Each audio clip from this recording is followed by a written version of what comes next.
Jadi saat dia ngebunuh para korbannya, mengeksekusi para korbannya, dia itu selalu mengenakan jas hujan berwarna kuning dengan senjatanya palu. Wow. Dan dia itu akan memangkong, memukul kepala korbannya sampai benar-benar hancur dan mampus. Hai sobat mampus, selamat datang di channel yang bikin mampus.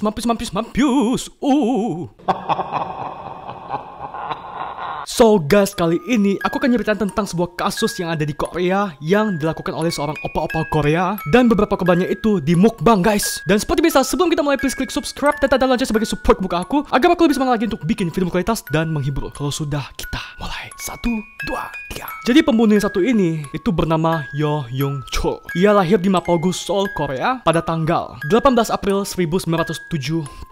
Jadi ia itu dari kecil memang sudah berasal dari keluarga yang susah guys, bukan dari keluarga yang berada. Dan ia juga tinggal bersama ayahnya. Ayahnya sendiri itu adalah seorang veteran dari perang Vietnam. Kemudian Young Chul sendiri itu juga punya 2 kakak laki-laki kandung dan 1 saudara perempuan. Lalu kemudian mirisnya, dari ia masih kecil ternyata dia itu punya kayak penyakit turunan gitu, yaitu adalah epilepsi guys, yang diturunkan dari ya mungkin ibunya atau ayahnya. Jadi memang masa kecil si Young Chul ini itu nggak bahagia banget, udah susah hidupnya, datang dari keluarga yang susah, bukan berada, dan dia juga itu adalah seorang yang memiliki penyakit keturunan epilepsi guys. Jadi ya so sad banget ya, dan gak happy. Terus pada saat dia masih SMP gitu, dia tuh badung banget guys. Dia tuh bahkan saking badungnya, dia tuh saat SMP pernah sampai dipolisikan, kayak masuk penjara gitu kali ya, karena melakukan kasus kriminal, kayak ngejual foto atau video fotografi anak. Ya dia ada pedo-pedonya gitu guys, pemalsuan identitas, sampai ngelecehin anak yang masih di bawah umur guys. Wow, pokoknya badung parah deh pas dia masih remaja. Terus guys, antara tahun 2003 sampai 2004 ini yang paling parah sih menurut aku ya. Jadi pada periode tersebut itu melakukan suatu aksi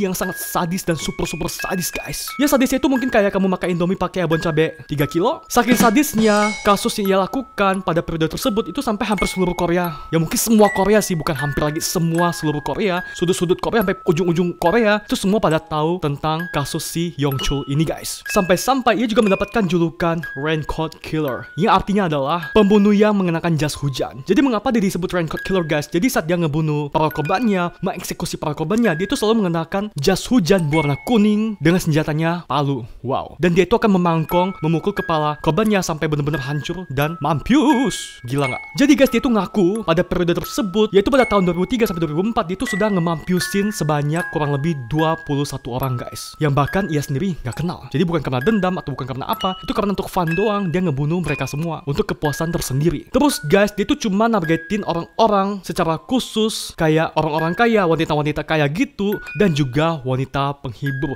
Dan pertanyaannya, mengapa dia nargetin? Kita mulai dari yang pertama deh ya. Kenapa dia nargetin orang kaya atau wanita-wanita kaya? Itu karena ada ceritanya guys. Jadi Young Chul itu sangat iri sama orang-orang kaya, karena ya dia nganggap kayak orang-orang kaya enak banget hidupnya, mau bangun pagi, bangun siang, bisa makan enak, sementara dia itu dari kecil sudah susah. Jadi dia ngerasa dia iri banget sama orang kaya, dan ya gitu aja alasannya. Lalu dia ngebunuhlah mereka semua yang dia anggap kaya. Terus kenapa dia sampai menargetkan wanita penghibur menjadi korban yang akan terus dia eksekusi? Itu karena adalah, jadi pada tahun 2000 dia tuh pernah ketangkap sama polisi dan masuk penjara, dan pada saat tersebut dia tuh sebenarnya sudah nikah dengan seorang wanita guys. Karena wanita yang dia nikahi ini, istri ini tuh ngerasa, aduh suami aku masuk penjara gara-gara ngelecehin anak kecil, dan dia nggak mau dong nama baik dia rusak, dan dia juga takut sama suaminya yang mantan narapidana gitu. Akhirnya saat si Young Chul ini di penjara, istrinya pun pada saat tersebut menceraikan si suami. Dan setelah si Young Chul keluar dari penjara, dia tuh sempat dekat sama wanita penghibur, dan mereka ya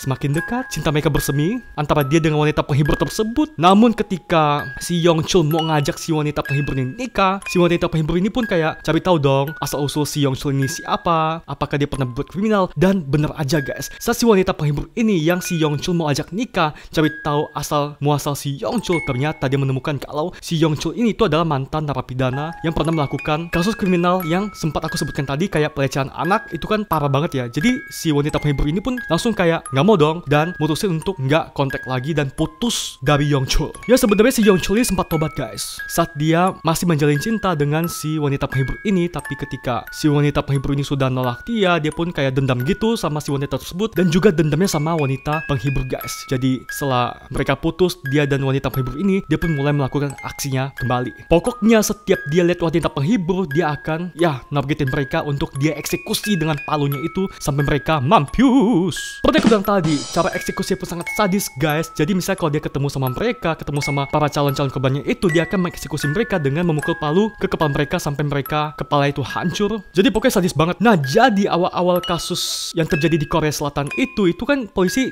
dapat banyak banget kasus kayak kok banyak orang kaya kayak di daerah Gangnam gitu. Itu kan daerah-daerah orang kaya di Gangnam, ya daerah Gangnam di Korea Selatan. Jadi awalnya polisi tuh ngira orang-orang kaya yang meninggal ini itu meninggal karena perampok yang cuma mau ngambilan uang mereka doang. Tapi setelah ditelusuri lebih lanjut, tapi kok barang-barang orang kaya ini tuh nggak diambilin sama si perampok itu. Dan akhirnya polisi pun kayak curiga, apakah mungkin ini adalah sebuah kasus pembunuhan berantai yang motifnya itu bukan karena ingin ngambil uang dari orang kaya itu. Nah, kemudian gimana sih caranya dia merayu wanita penghibur untuk agar bisa dia mampusin? Itu caranya adalah dia itu akan kayak nyewa wanita penghibur dan di calling gitu kan. Dan ketika wanita penghibur ini datang ke apartemennya, ya dimampusin deh sama dia, dipalu juga kepalanya sampai mereka hancur kepalanya dan mampus. Lalu guys, pengakuan yang lebih mengejutkan lagi dari beberapa korban yang ia bunuh, yaitu sempat memutilasi mereka menjadi 15-18 bagian guys. Dan dia sendiri itu ngaku kalau ada sekitar 11 orang yang ia sempat mutilasi sebelum akhirnya ia kubur. Terusannya lebih jijik lagi guys. Nih, kalau misalnya kamu lagi makan Indomie nih, stop dulu, skip dulu, oke. Tapi kalau misalnya kamu lanjut, ayo kita lanjut. Tapi aku nggak tanggung kalau kamu muntah-muntah.